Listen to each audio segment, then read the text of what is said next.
Junta-se agora em direto por videochamada o economista Pedro Brinca. Boa noite, bem-vindo. Que análise se faz a estas novas medidas anunciadas pelo Governo? São suficientes, Pedro? Bem, de facto, os portugueses estavam numa situação de grande aperto. É bom lembrar que em 2021 havia cerca de 18 mil famílias que tinham uma taxa de esforço superior a 35%. Ora bem, em dezembro de 2022, há cerca de 7 meses, ainda não tinham as taxas subido ao nível que estão hoje, já eram 70 mil as famílias que tinham uma taxa de esforço superior a 50%. Ou seja, 70 mil famílias, mais de metade de todo o seu rendimento, iria apenas para pagar o seu crédito de habitação. António Costa já tinha admitido em público que as medidas que tinha aprovado não tinham sido suficientes para atender a estas famílias. Era previsível que viesse a anunciar novas medidas e elas aí estão. Relativamente às medidas, são três, essencialmente. Uma, que é a suspensão da comissão de amortização de meio ponto percentual para todas as pessoas que quiserem amortizar capital e assim, dessa maneira, diminuírem a sua prestação porque têm um montante menor em dívida. Tem sido uma medida usada pelos portugueses. Estamos a falar de 6 mil milhões de euros que foram amortizados até recentemente. A segunda medida, que é uma medida que tem a ver com a fixação da taxa de juros durante 2 anos.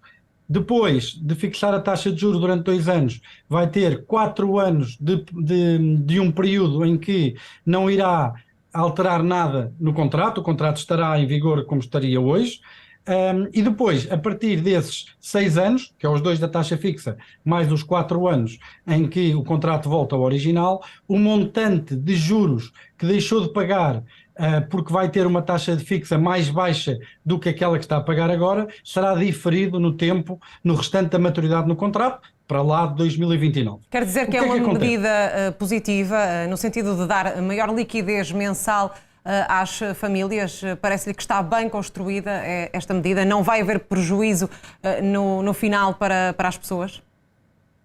Como está descrito no comunicado no comunicado do Conselho de Ministros ou nos slides de apresentação que foram feitos pela conferência de imprensa, não é óbvio.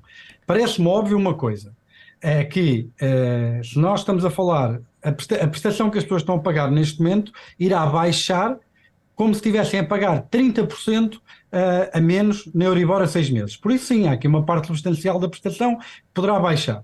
A minha pergunta é a seguinte: durante 2 anos as famílias vão pagar menos que aquilo que pagariam e vão devolver esse dinheiro daqui a 6 anos distribuído pelo resto do contrato. E a minha pergunta é: quem é que paga os juros deste montante que as famílias vão deixar de pagar e que só vão reembolsar o banco daqui a partir de 2029? O comunicado do Conselho de Ministros diz que o valor da dívida das pessoas não pode aumentar, o que significa que este montante, ao ser enviado para o futuro, não está a ser capitalizado. Mas se isto for verdade, então são os bancos que vão pagar esta medida. Eu não tenho problema nenhum com isso, mas teria sido mais transparente se o Governo dissesse que a capitalização deste montante que está diferido para lá de 2029 vai ser suportado pelos bancos. Ou então será suportado pelo Governo sob a forma de algum tipo de benefício fiscal à banca, ou não sei. Mas essa medida a mim pareceu-me um pouco confusa. Relativamente à terceira, que tem a ver com o alargamento da base das pessoas que ficam cobertas pela medida de bonificação dos juros a 100% para quem tiver uma taxa de esforço superior a 50% de todos os juros que estejam a ser pagos por a taxa de juros estar acima de 3%, ok? E de 75% se a taxa de esforço estiver em 35% e 50%. É uma medida que vai alargar a base das pessoas que vão beneficiar com ela, vai dar alguma margem de manobra. A medida também foi alargada a todas as famílias até ao 6º escalão. Antes não era assim. Antes, a medida, o apoio seria tanto maior quanto mais baixo fosse o escalão de IRS. Do ponto de vista das famílias e no curto prazo, estas 3 medidas em conjunto irão trazer liquidez e estabilidade às finanças das pessoas. Pedro, e o que é que ficou a faltar? Luís Montenegro afirmou que as medidas são poucas e limitadas. Tem razão o líder do PSD? A medida foi apresentada há 4, 5, 6 horas atrás. Era importante sentarmos, fazermos contas e percebermos qual é a dimensão quantitativa da medida. Vamos lá ver, se a taxa de juro for 5%, por exemplo, quer dizer, pagar 30% da Euribor a 6 meses é como se estivessem num ambiente em que a taxa de juros seria 3,5% ou pouco mais. Parece-me claramente que é uma ajuda substancial, principalmente para as famílias que têm empréstimos mais recentes, que contraíram empréstimos antes da escalada da subida das taxas de juros, por uma razão simples. São aquelas que têm mais capital em dívida e para quem qualquer variação da taxa de juros significa montantes elevados de variação nas prestações. Mas eu acho que é preciso sentarmos, é preciso fazermos contas, ver quanto é que isto se traduz e aí fazer um juízo quantitativo. Para mim, a quente, aquilo que mais me apraz dizer é que eu acho que há aqui alguma falta de clareza numa das medidas, mas que creio que será explicada essa dúvida dentro de pouco tempo. E o que é que as famílias que têm crédito à habitação neste momento devem ponderar? Bem, vamos lá ver. Temos dois tipos de famílias com crédito à habitação, não é? Assumindo que é taxa variável, como é óbvio. Das duas, uma, se tiverem poupanças, eu diria que existem poucos investimentos neste momento que sejam melhores do que amortizar a poupança.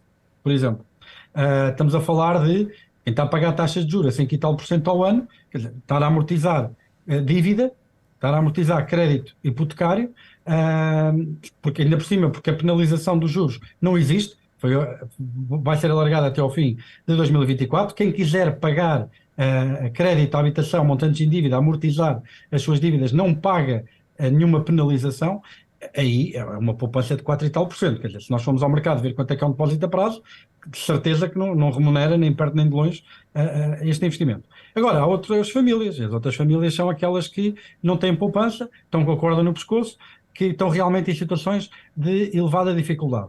A essas famílias, estas medidas podem ser úteis. Fixar a taxa numa altura em que a taxa já, de acordo com as previsões, já atingiu o seu pico, poderá também não ser uma das medidas mais inteligentes. Se tiverem créditos adicionais, convém consolidar os créditos, mas há uma medida que eu acho que boa parte da população ainda não tomou. E eu vejo isso quando falo na rua com as pessoas e comentamos o assunto. Muitas das pessoas ainda nem sequer renegociaram o spread. E temos pessoas que ainda estão a pagar spreads como se estivéssemos há 4, 5, 6 anos atrás, com spreads de 3%, 2%, quer dizer, hoje a generalidade das pessoas, se forem a um banco pedir uma proposta para transferência de crédito, tem ali uma redução de spread, se não o fizeram ainda, muito, muito, muito substancial, que poderá compensar largamente a subida das taxas de juros dos últimos 4, 5 ou 6 meses. Eu acho que há muita gente que ainda não fez isto. E se essas pessoas fizerem isso, poderão ter uma poupança substancial na sua prestação mensal. Muito bem. Pedro Brinca, muito obrigado e até uma próxima oportunidade. Obrigado e boa noite. Boa noite.